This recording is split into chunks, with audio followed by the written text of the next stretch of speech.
Hello dear student, welcome in Mohit maths academy. Class twelfth का कल आपका मिड टर्म का हिंदी का पेपर है।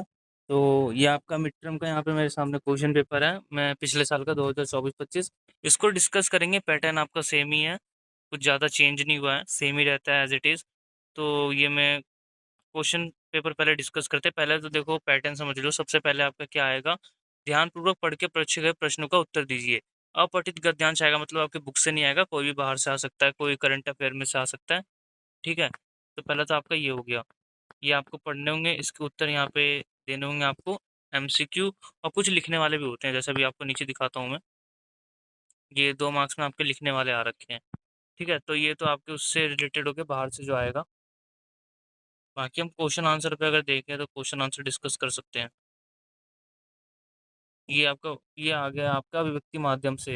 ये आपका स्कूलों में कराया गया होगा। ये आपकी 11th और 12th की मर्ज बुक होती है, साथ में होता है। तो इसमें पूछा गया, पत्रकारिता और प्रजातंत्र के कौन सा स्तंभ माना जाता है। इंपॉर्टेंट प्रश्न। उल्टा पिरामिड शैली, एक आपको 6 ककार से याद कर लेना। 6 ककार बताए गए होंगे आपके स्कूल में, क्या, क्यों, कैसे, ऐसे वाले। निम्नलिखित प्रश्नों के उत्तर लगभग 7 शब्दों में देने हैं। पत्रकार कितने प्रकार के होते हैं, संक्षेप में लिखें। मतलब इसमें आपको पूरा मतलब लिखना पड़ेगा। 3 मार्क्स का है, 2 क्वेश्चन अटेम्प्ट करने हैं। ये आपका आ गया रचनात्मक लेखन। फिर क्वेश्चन नंबर 6 आएगा आपका, किन्हीं 2 प्रश्नों के उत्तर लगभग 60 शब्दों में दीजिए। नाटक लिखते समय समय के बंधन को ध्यान में रखना क्यों चाहिए। कविता में बिंब की क्या भूमिका होती है। कविता के सारे घटक किसके प्रचलित होते हैं। मतलब पिछले साल का पेपर है। एक बार जब आपका पूरा सिलेबस कंप्लीट हो जाए, जब आप अपनी पूरी बुक से कॉपी से पढ़ लो, उसके बाद एक बार इस पेपर को जरूर सॉल्व करना। बहुत हेल्प होगी इस पेपर को सॉल्व करने के बाद। ये तो ये मेरे ख्याल से ये दीपक केला में से आ रखा है। हाँ देखो, दीपक केला में से आ रखा है। इसमें पहले का हो जाएगा, ये व्यक्ति का है। व्यष्टि का समष्टि में विलय हो रखा है।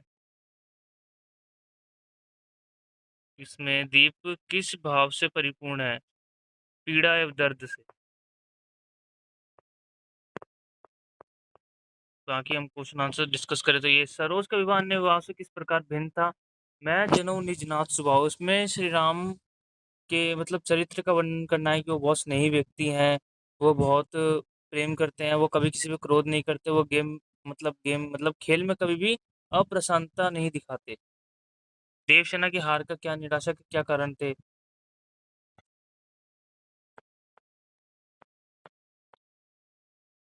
ये आपकी बड़ी बहुड़िया वाले चैप्टर में से आ रखा है, संवदिया।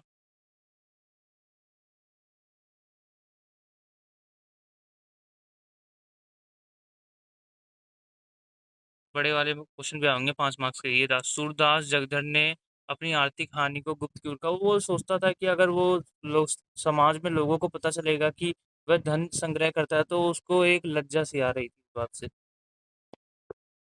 प्रकृति सजीव नारी बन गई, देखो ये इंपॉर्टेंट क्वेश्चन है। ये सारे करके जाना, एक बार आप अपने कॉपी से पढ़ लो, बुक से पढ़ लो, उसके बाद एक बार इस पेपर को जरूर सॉल्व करना।